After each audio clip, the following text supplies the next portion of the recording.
Hello and welcome to Wolfman Gaming. This is my Uncharted 1 Crushing Difficulty walkthrough, and this is Chapter 2, also known as the Search for El Dorado. And this mission is focused a lot on platforming and puzzle solving, which are big parts of this game series, as many of you may already know. And there is not much action in this chapter, so I'm gonna take some time and talk about this walkthrough, what you will see and why I chose to do it on crushing and not on brutal difficulty. Because a friend of mine at work actually asked me yesterday why I didn't go for brutal, since I was doing a walkthrough for the game series. And there are several different reasons why I chose Miss Moneypenny, my Sean Connery impression, why I chose crushing instead of brutal. And one of the main reasons is that you don't need to defeat the game on brutal to get the platinum trophy. It's more for the masochist perfectionist gamers out there. I'm confident in my skills that I would be able to beat the game on brutal. So it's not that, but I tried it a few months back just for fun, wanted to see how it was. And I can tell you that it's hard as nails. But we expected that. It's called brutal for a reason. But the problem I had with it is not that it's insanely difficult, but the fact that it is very, in my opinion, unbalanced. And what I mean by unbalanced, I enjoy hard video games. I enjoy higher difficulties a lot. I mentioned this in one of my The Last of Us videos as well, that I like a high difficulty as long as it's fair. And brutal on this game, sadly, isn't fair. Because on crushing difficulty, when you get shot, you die in maybe 3 or 4 bullets.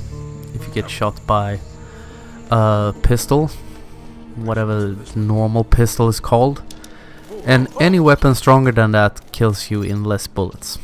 But when you shoot at enemies, they can sometimes be complete bullet sponges, but it's okay because every time you do an ammo pickup you get a set amount of maybe 10 or 12 bullets. So that's okay. But on brutal difficulty you die in 2 shots. And I'm fine with that. And also when you kill an enemy, you get 2 bullets. Usually, unless if you manage to do a brutal combo, then you get twice as many bullets, which in this case is 4. But the problem I have with brutal is that when I tried it, I shot an enemy in his upper body or center mass, and it took me 4 bullets to take him down. And that's where the game becomes unfair. Because if we compare it to The Last of Us, for example. In The Last of Us, when you play it on grounded mode, like I did in my first walkthrough, which I think is a very good walkthrough, if I may say so myself, even though my commentary on that walkthrough is absolutely atrocious. If I had the unnarrated videos still, I would have done a re-commentary on that one and upload it again, because I think my commentary is absolutely horrible. But it was my first walkthrough, I was very nervous, and I thought that the commentary was the absolutely hardest part of recording and editing that entire project. Because I was very new to this, I had never done anything like this before. I'm still quite new to it, but I think I'm getting better at it, at least. But I wasn't gonna talk about the commentary. Instead I was gonna talk about fairness and difficulty. Because in The Last of Us you have the option of doing the stealth approach. You can choke out enemies, and you can do that in this game as well. And also you get very little ammo, you die in very few hits, maybe 2 maximum of 3 shots if you're very lucky. But there is a fairness to it, and once or twice in the game when I actually ran out of ammo. Just a quick note here. That right there is something that has always bothered me in this game. Because those kegs of gunpowder have been soaking in water for God knows how long. One bullet, they explode. Are you trying to tell me that the gunpowder is still dry after all these years in water? Yeah, no. That's not very likely, but it is a video game, so...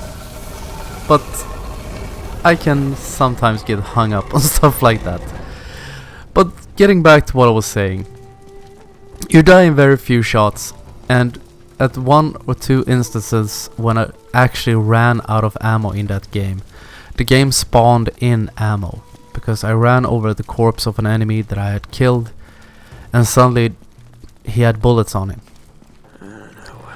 And that gave me a great sense of fairness, because... What do you make of this? And also, enemies didn't sponge bullets.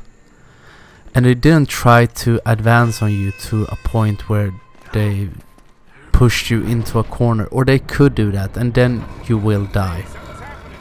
There's no buts about it, but there were ways to bypass it, and you could play the game in very different styles.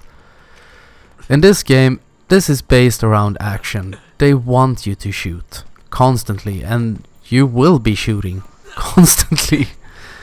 But unless your aiming is absolutely perfect and you always get headshots, you will always be at a disadvantage. And you will be at a very unfair disadvantage. And that is why I didn't enjoy it. Not at all. Because if, as I said, if the enemies had gone down in 2 bullets as well, then maybe I would have gone for it. Because then it would have been fun. It would be very challenging, but it would have been more fun. And enemies in this first game are very aggressive at times, as you will see during this walkthrough. They will rush you a lot more here than they do in the other games. And also, even on crushing, some weapons like the shotguns and power weapons will kill you instantly if they hit you. Or the shotguns will kill you instantly at close range. And if anyone has a magnum or something like that, they will take you out. And they have really good aiming. The aiming on this game is insane on this difficulty. But I will talk more about that when we get to a sequence where I can also show you at the same time. And this has become quite an interesting project in many ways, due to the fact that there are mid-battle checkpoints in this game. So it's been quite interesting to edit. I've been busy editing for the last few days. And suddenly yesterday my computer also decided to spontaneously delete one of my unedited videos of this game. I don't know how it happened. It just got blinked out of existence. My beautiful new iMac that I bought for this single purpose, that it is better for editing, decided to play hide and go fuck yourself with one of my raw videos. But luckily for me and for you, it's one of the videos that I can re-record and it will not affect any of the continuity in the entire walkthrough. At least I don't think it will. But getting back to this episode, we are starting to get close to the end of it. And we have done some puzzling. The puzzles in this game, even though they are semi-frequent at times, are always very easy. Usually the puzzle is almost half solved when you get there, or at least you have the solution in Nate's notebook. So they are very basic. And here comes the only hard part of this entire chapter. And this, I think, is a bit of a throwback to their old game series of Crash Bandicoot.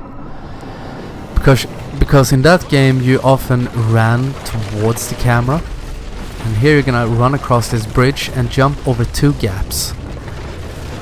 And that final gap is very hard to get across.